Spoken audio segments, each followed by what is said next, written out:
ഹൈറിച്ച് മണി chain കേസിൽ അതിപ്രധാനമായ ഒരു കാര്യം ഇന്ന് കോടതിയിൽ നടന്നു. നിക്ഷേപകരായിട്ടുള്ള എല്ലാവർക്കും പണം നൽകാൻ വേണ്ടി ഫ്രീസ് ചെയ്തു വച്ചിരിക്കുന്ന ഫണ്ടുകൾ ട്രഷറിയിലേക്ക് മാറ്റാൻ കോടതി നിർദ്ദേശിച്ചു. അങ്ങനെ വന്നാൽ എല്ലാ നിക്ഷേപകർക്കും പരാതിയുള്ളവർക്ക് സെഷൻസ് കോടതിയെ സമീപിച്ച് ട്രഷറി അക്കൗണ്ടുകളിൽ നിന്ന് അവർക്ക് നഷ്ടപ്പെട്ട പണം കൈപ്പറ്റാൻ സാധിക്കും.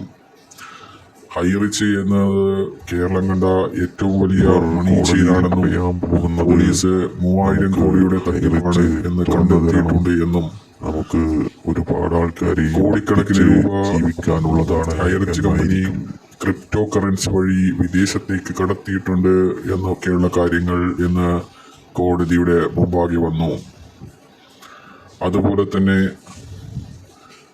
നിരവധി ലീഡർമാർ ഇംപ്ലീഡ് ചെയ്തിട്ടുണ്ടായിരുന്നു. അവരെ ചൂണ്ടിക്കാണിച്ച് ഇവരൊക്കെയാണ് ഇതിൽ നിന്ന് ലാഭം പറ്റിയവർ എന്ന് നിക്ഷേപകരുടെ വക്കീൽ പറഞ്ഞു.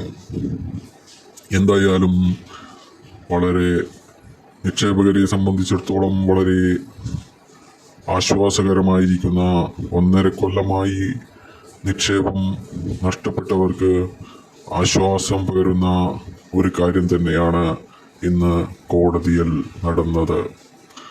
വിധി അല്പസമയത്തിനകം വെബ്സൈറ്റിൽ ലഭ്യമാവും.